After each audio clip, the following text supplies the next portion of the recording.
Hey everybody, it's Michael with Pocket Now here in New York City for the Samsung Galaxy S3 launch event.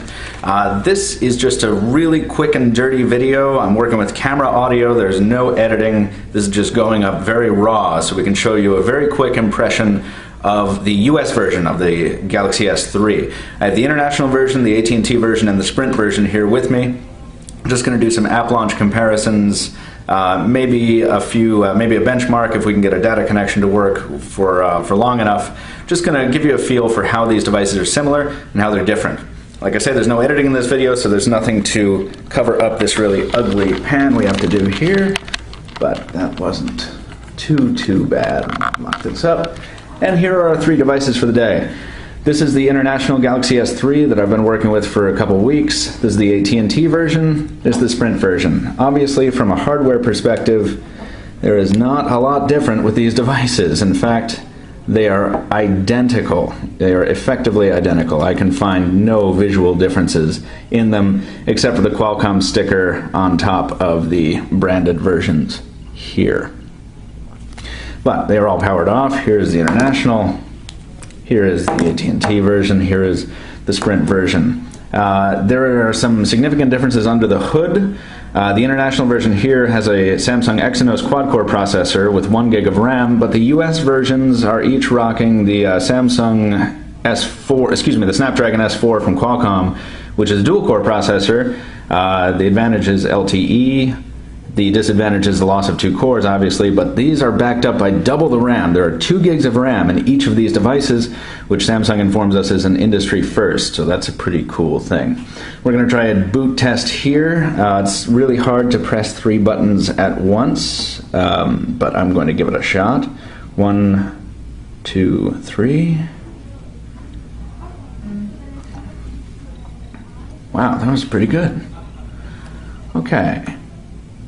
So already the quad-core international version is running the Samsung boot animation here. It's definitely, spoiler alert, probably going to beat the other two. These guys have the carrier animations to go through. Sprint and AT&T each do their little colorful animation, and we're already ready to use here and almost connected to the network.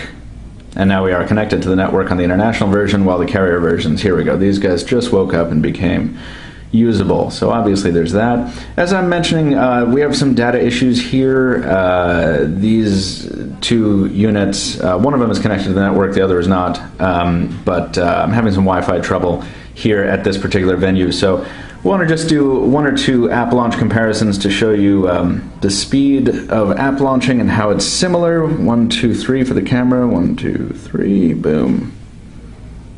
Very, very similar. These are just info screens because it's first use. Very similar. I should mention that these devices are all starting from basically a fresh out-of-the-box condition. I did do a factory reset on the international one before I tried any of these tests. I wanted to do the data-centric ones. I wanted to do a map launch and internet browser launch, but we're going to have to wait on that until we do a proper comparison video, and we have a little bit more time. But just to launch, let's see, Contact here. That's a pretty big app. 1, 2, 3. As you can see, this, you'll have to take my word for it for now, this has kind of been my experience with absolutely every interaction with these devices. The launch times are very, very, very comparable in spite of the fact that these are working with a processor of theoretically half the power.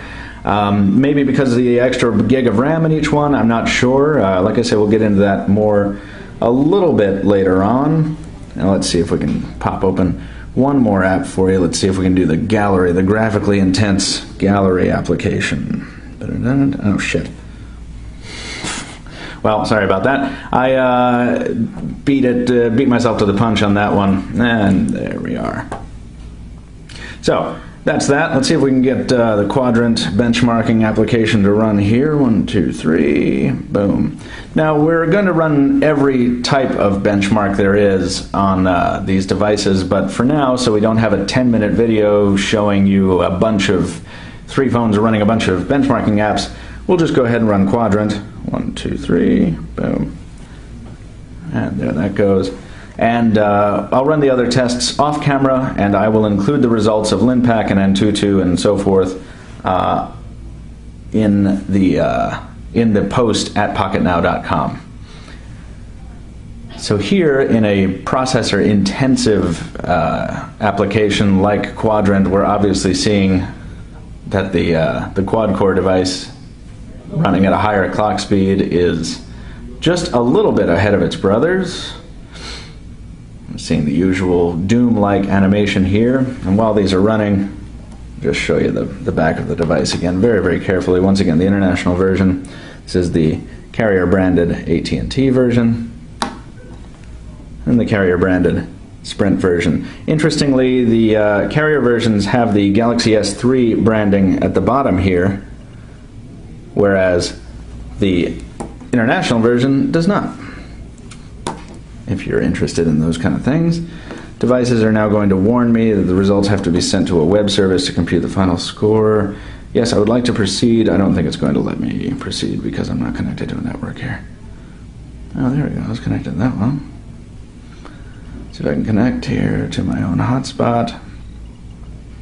For some reason, I'm having some real trouble connecting to the Wi-Fi hotspot being issued by my Galaxy Nexus, so I don't think we're going to be able to get it on that one. But that's okay. We'll just compare the Sprint version and the international version. Here, the international version earning a 56.53. The Sprint version a little bit lower at 48.40. Like I say, we're going to run some other benchmarks for you. We're going to get a whole lot more time with these devices, a whole lot more detailed. We wanted to get this up right away so you can see the differences and the similarities. I should mention before I go that there are Pebble Blue variants. These are all white, just from sheer coincidence. These are the demo units that Samsung had on hand for us. Obviously, very thankful for that. Stay tuned for a lot more coverage at pocketnow.com and watch the YouTube channel page here as well. We're going to have a lot more in-depth stuff this week, next week, and for many weeks to come. Thanks for watching, guys. We'll talk to you in a little bit.